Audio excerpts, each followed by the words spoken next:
Salam mahasiswa, salam pembelajar sejati. Ya, sore ini, kesempatan ini kita akan bersama-sama belajar mengingat kembali tentang standar diagnosis keperawatan. Perawat di Indonesia telah memiliki diagnosis keperawatan yang sudah disahkan dan sudah mulai diterapkan di tahun 2020 oleh beberapa rumah sakit dan layanan kesehatan. Oleh karena itu, sebagai seorang perawat, mari kita menggunakan apa yang sudah ada, yang sudah dibentuk dan diupayakan oleh organisasi profesi untuk menolong kita semua supaya bisa memahami kesamaan, keseragaman bahasa dalam menjelaskan atau menyampaikan keadaan pasien dan kemudian menetapkan suatu masalah keperawatan yang sama, seragam dengan bahasa yang dipahami bersama, kemudian kita menentukan intervensi yang bermanfaat bagi pasien. Ya, beberapa kesalahpahaman yang masih terjadi seringkali diantaranya adalah menganggap bahwa diagnosis keperawatan merupakan formalitas saja dalam melakukan asuhan keperawatan. Wah, hal ini tentu saja tidak benar. Ketika asuhan keperawatan tidak dilakukan menggunakan diagnosis keperawatan, tentunya tidak akan ada fokus yang tepat. Kemudian penentuan diagnosis keperawatan tidak lagi didasarkan dengan patofisiologi saja, tapi berdasarkan juga respon pasien. Kita nanti akan melihat di belakang betapa lengkapnya SDKI yang sudah ditetapkan oleh PPNI ini sangat komplit dan tidak hanya mewakili patofisiologi, tapi juga cukup lengkap terkait dengan tanda gejala, baik itu mayor minor, demikian pula apa yang menjadi kondisi klinis terkait. Hal yang lain yang masih menjadi misunderstood untuk diagnosis keperawatan adalah menentukan diagnosis keperawatan berdasarkan terapi. Ya, ini tentu juga proses yang terbalik ya. Kita semua memahami bahwa langkah pertama dari proses keperawatan adalah pengkajian, dilanjutkan dengan analisa, penegakan diagnosa keperawatan. Baru setelah itu kita merencanakan suatu intervensi keperawatan dan menetapkan tujuan, outcome yang akan kita capai pada pasien. Selanjutnya baru kita melakukan implementasi dan melakukan evaluasi di akhir nanti. Selanjutnya, statement diagnosis yang sesuka hati. Ya, seringkali kita melakukan modifikasi sendiri. Oleh karena itu diperlukan sekali kesamaan kata, kesamaan kebakuan makna, supaya kita sama-sama bisa mengerti apa yang disebut gangguan, apa yang disebut defisit, apa yang disebut kerusakan, dan yang lain, penurunan, peningkatan, intoleransi. Ya, di dalam SDKI betapa lengkap, karena di situ sudah disampaikan tentang setiap definisi dari istilah-istilah tersebut. Ya, tujuan proses keperawatan adalah untuk memposisikan proses keperawatan pada tempatnya. Artinya kita harus melampaui dulu pengkajian keperawatan, selanjutnya kita menentukan diagnosis dan merencanakan intervensi serta implementasi. Sehingga pada akhirnya kita memiliki persepsi yang benar, perbedaan antara diagnosis keperawatan dan masalah kolaborasi. Ini adalah posisi masalah keperawatan dengan masalah kolaborasi.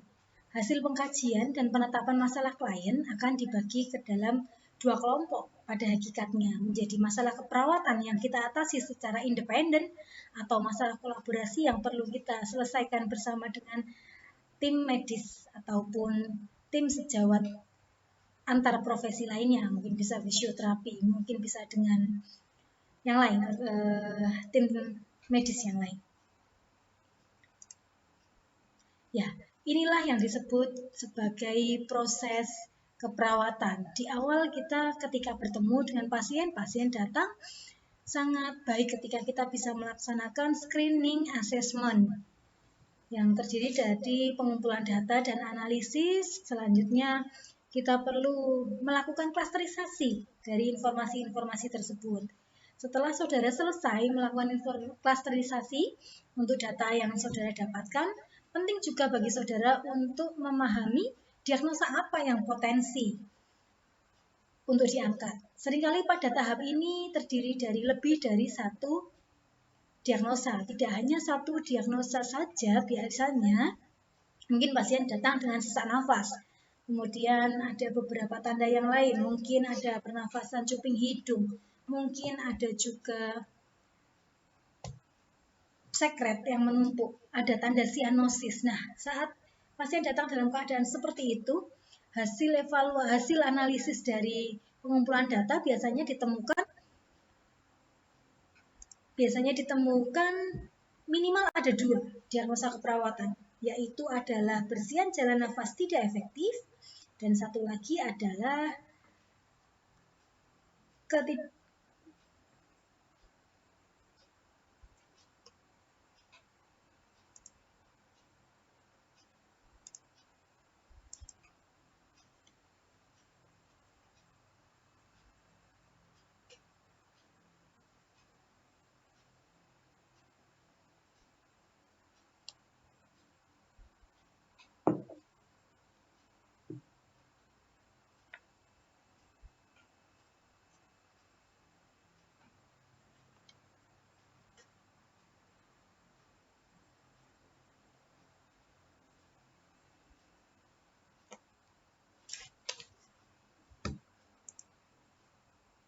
yang satu lagi adalah gangguan pertukaran gas. Nah, dari 2 diagnosa yang mungkin diangkat antara bersihan jalan nafas tidak efektif dan gangguan pertukaran gas, seringkali kita masih perlu melakukan in-depth assessment untuk menegakkan mana yang lebih dominan pada pasien ini, mana yang lebih tepat pada pasien ini.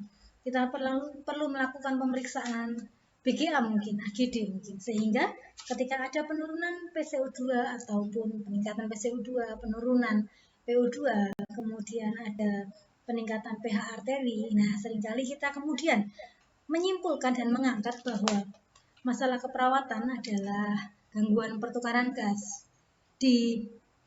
berhubungan dengan ketidakseimbangan ventilasi perfusi, dibuktikan dengan PCO2 meningkat, PO2 menurun, dan pH arteri meningkat. Nah, hal-hal seperti itu yang menjadi alasan mengapa kita perlu memahami terlebih dahulu secara utuh diagnosa keperawatan yang ditetapkan oleh SLKI supaya wawasan kita luas sebelum kita mengerucutkan diagnosa keperawatan yang akan kita angkat.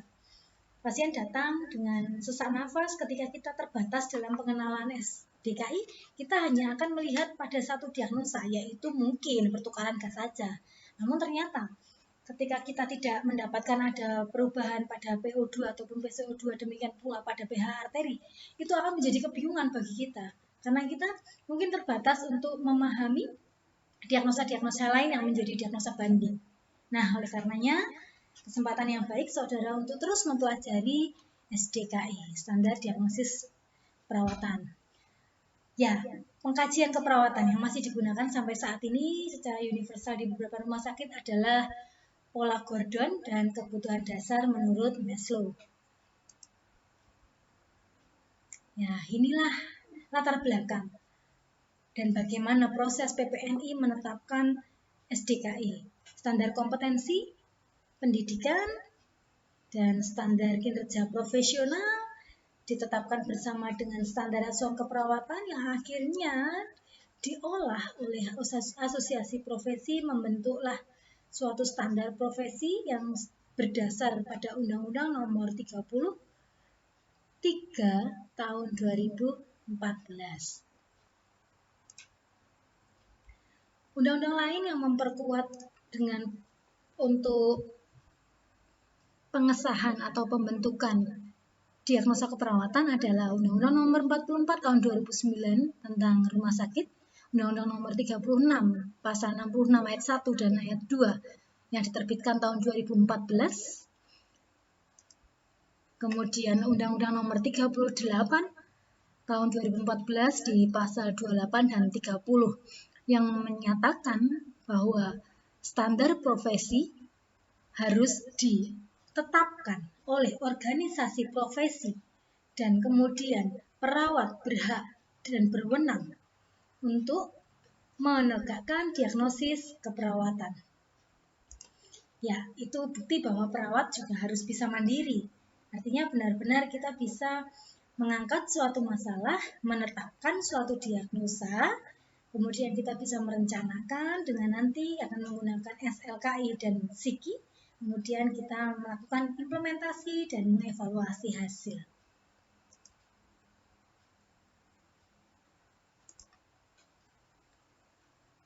Tujuan penyusunan SDKI adalah memperluas area penelitian keperawatan terkait dengan fenomena keperawatan yang ada dan akan dapat menjadi fokus dari penelitian-penelitian yang dikembangkan perawat. Demikian pula perlu juga dilakukan penelitian epidemiologis, uji validitas atau sensitivitas, serta penelitian yang bersifat eksperimental terkait dengan diagnosa keperawatan. Dan mungkin kita bisa melakukan penelitian terkait dengan respon pasien yang kita tetapkan di awal untuk satu diagnosa, kemudian kita mengevaluasinya di akhir nanti, kemudian kita melakukan suatu pra-eksperimen, hal itu juga diperkenankan. Pendidikan bagi keperawatan akan dikembangkan, akan semakin kuat dengan adanya proses pembelajaran. Dengan diagnosa keperawatan yang ada, kita akan lebih terstruktur dalam belajar. Kita akan lebih runtut dalam belajar. Harapannya pembelajaran kita akan semakin baik. Ya, ini beberapa bahasa diagnosis, terminologi diagnosis yang digunakan di beberapa negara. Sudah banyak dan dulu kita masih menggunakan Nanda. Kita mengacu dengan Nanda. Hal itu juga cukup baik karena Nanda sudah cukup mewakili, digunakan cukup lama. Dimulai sekitar 10-12 tahun yang lalu, bahkan 15 tahun yang lalu, Nanda sudah masuk ke Indonesia. Dan kita mulai mencoba untuk mengaplikasikan di tahun 2019 untuk SDKI. Ya, kita tidak akan terlalu panjang di sini. Kita akan melanjutkan tentang diagnosis yang ada di dalam SDKI. Pasangan untuk SDKI tadi beberapa kali kita singgung, yaitu adalah PSIKI dan SLKI. SLKI adalah berisi luaran-luaran atau target yang perlu dicapai oleh pasien supaya masalah keperawatan teratasi. Sedangkan PSIKI adalah daftar intervensi keperawatan yang dapat kita rencanakan kepada pasien. Ya, SDKI terdiri dari 149 diagnosis yang terbagi kepada beberapa 3 jenis. Yang pertama aktual, yang kedua diagnosa resiko, dan diagnosa peningkatan, promosi kesehatan. Jadi, diagnosa positif adalah promosi kesehatan, dan diagnosa negatif adalah aktual dan risiko. Dalam arti seperti ini, diagnosa aktual dan risiko itu masalahnya atau gangguan itu terjadi pada pasien. Berbeda dengan masalah diagnosa keperawatan positif. Diagnosa keperawatan positif nampak bahwa pasien sebenarnya dalam keadaan yang cukup stabil, relatif stabil. Namun perlu kita rencanakan untuk meningkatkan kemampuan pasien. Contoh, kesiapan peningkatan nutrisi ada di kode D0028. Artinya nutrisi sebenarnya terpenuhi. Namun kita perlu melakukan perencanaan untuk meningkatkan intake nutrisi supaya pasien ini boleh mandiri. Kemudian risiko artinya masalah sebenarnya ada pada pasien, namun belum muncul secara aktual dan kita perlu mewaspadainya. Contoh, risiko perfusi miokard tidak efektif ada di diagnosa 0014. Ya, artinya ada kondisi klinis terkait dan ada faktor risiko yang memungkinkan pasien akan mengalami masalah risiko perfusi miokard tidak efektif. Kemudian untuk hal yang positif adalah sebenarnya relatif stabil kondisi pasien, namun kita perlu merencanakan peningkatan.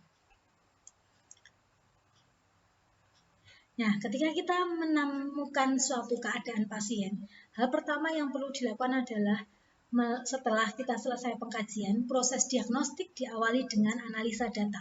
Kita perlu membandingkan nilai normal dan nilai yang kita dapatkan pada pasien. Kemudian kita melakukan pengelompokan data. Mana data yang normal, mana yang tidak. Kemudian kita kelompokkan berdasarkan data objektif, data subjektif yang mungkin ada atau mungkin dialami pasien, sesuai dengan kita cocokkan, sesuai dengan yang ada di SDKI. Kemudian kita identifikasi masalahnya, itu aktualkah atau itu masih risiko atau bahkan itu sudah merupakan peningkatan promosi kesehatan. Kemudian pada akhirnya kita akan menetapkan melakukan perumusan diagnosis. Perumusan diagnosis terdiri dari dua bagian. Yang pertama adalah 3 part. Yang kedua adalah 2 part. Seringkali 3 part itu dialami atau muncul pada masalah aktual. Apa bedanya 2 part dan 3 part? Oke, baik, nanti akan disinggung di belakang. 3 part itu memunculkan 3 hal. Yang pertama adalah label atau masalah keperawatannya, berhubungan dengan, itu kita akan ambil dari penyebab, dan dibuktikan dengan kita ambil dari tanda gejala. Sedangkan 2 part itu hanya terdiri dari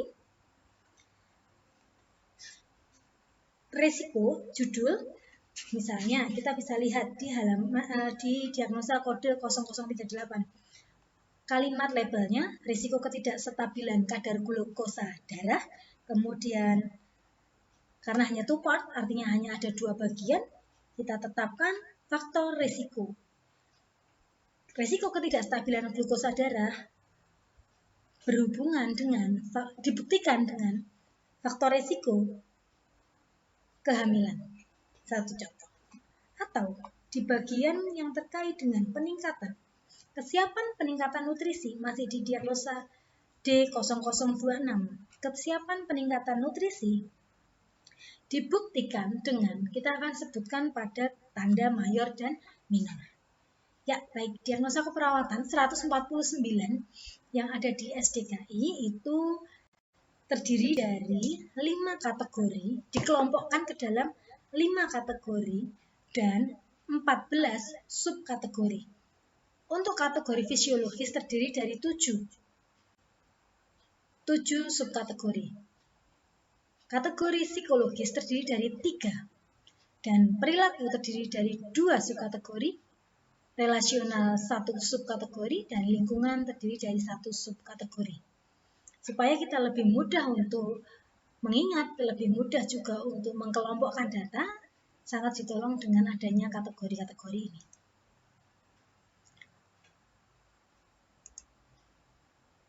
Ya, pada diagnosis aktual, seperti yang kita sudah pelajari tadi, diagnosis aktual akan melekat dengan penyebab. Akan ada penyebab dan tanda gejala, simptom. Contoh, kita akan melihat diagnosa aktual pola nafas tidak efektif dengan kode diagnosa D0005. Kita akan menyebutkan atau berfokus pada label pola nafas tidak efektif berhubungan dengan, mungkin kita pilih salah satu dari penyebab yang dialami oleh pasien, berhubungan dengan depresi pusat pernafasan, dibuktikan dengan, nah ini kita mulai melihat ke tanda gejala mayor dan minor. Bagaimana batasan tanda mayor dan minor? Apakah semua mayor harus terpenuhi? Ataukah minor harus terpenuhi semua? Kita akan melihat itu di belakang nanti. Selanjutnya, untuk promosi kesehatan, peningkatan, kesiapan peningkatan nutrisi, kesiapan peningkatan cairan, dan yang lain. Kesiapan itu hanya akan ada tanda gejala. Oleh karenanya, kalimatnya menjadi kesiapan peningkatan nutrisi ditandai dengan turgor kulit yang baik, kemudian mukosa lembab, dan yang lain. Selanjutnya lagi yang terakhir adalah diagnosis resiko. Pada diagnosis resiko akan melekat dengan faktor resiko. Ya, tanda gejala yang ada pada setiap kelompok dari SDKI ini harus terpenuhi 80% sampai 100% untuk mayor dalam validasi penegakan diagnosis, sedangkan untuk minor tidak harus ada. Dan jika ditemukan dapat mendukung penegakan diagnosis. Artinya kita harus, pertama yang kita lihat adalah batasan mayor, apakah sudah terpenuhi 80-100%. Ya, kita kan melihat deskriptor, seperti yang kita sepakati di awal, bahwa terminologi yang sama di Indonesia akan membuat kita memahami maksud satu dengan yang lain. Maksud satu perawat dengan perawat yang lain. Di buku Psiki SDKI, di buku SDKI, pada halaman 8, di situ terdapat 13 deskriptor tidak efektif, gangguan, penurunan, intoleransi, defisit. Yang lain lagi, defisit, disfungsi, efektif, gangguan, lebih, penurunan, rendah, dan tidak efektif. Fokus diagnostik pada tidak efektif adalah bersihan jalan nafas. Itu salah satu bentuk contoh penggunaan. Bersihan jalan nafas tidak efektif. Definisi kata tidak efektif adalah tidak menimbulkan efek yang diinginkan. Contoh deskriptor yang lain adalah gangguan. Definisi dari gangguan adalah mengalami hambatan atau kerusakan. Jadi, deskriptor yang digunakan oleh SDKI ini ada 8. Ya, ada 8. Saya sebutkan kembali. Defisit, disfungsi, efektif, gangguan, lebih, penurunan, rendah, dan tidak efektif. Deskriptor akan menggambarkan keadaan fokus diagnostik. Deskriptor merupakan pernyataan yang menjelaskan bagaimana suatu fokus diagnosis terjadi. Deskriptor yang baik akan mewakili keadaan pasien, akan mewakili definisi dari fokus diagnosa, akan saling mengisi, saling melengkapi. Deskriptor yang digunakan di Nanda ini, di SDKI ini tentunya sudah disepakati bersama. Oleh karenanya kita akan menggunakan sesuai dengan diagnosis yang sudah ada, kode diagnosis yang ada. Ini yang kita diskusikan di awal tadi, bahwa ada diagnosa 3 part, penulisan 3 part, dan 2 part.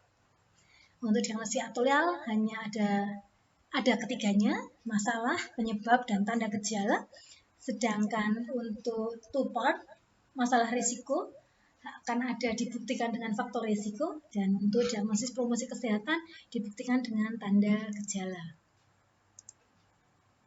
Ya, ini salah satu contoh diagnosa keperawatan. Kita akan cara membaca yang ada di buku SDKI untuk diagnosa aktual. Nomor kode diagnosa D0001 dengan label masalah adalah bersihan jalan nafas tidak efektif, dengan definisi yang bisa kita lihat bersama di situ.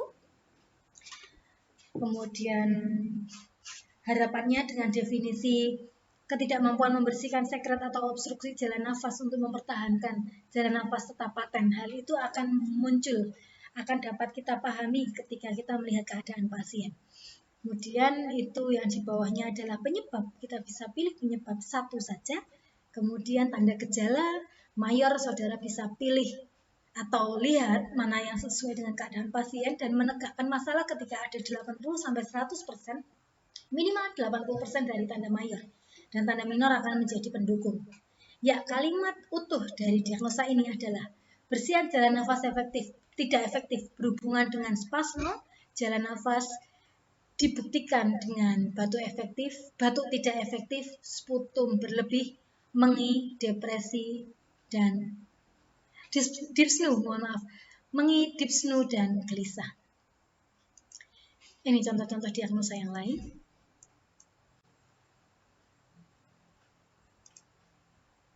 Ya, ini beberapa studi kasus yang bisa kita pelajari bersama, dan kita akan mencoba untuk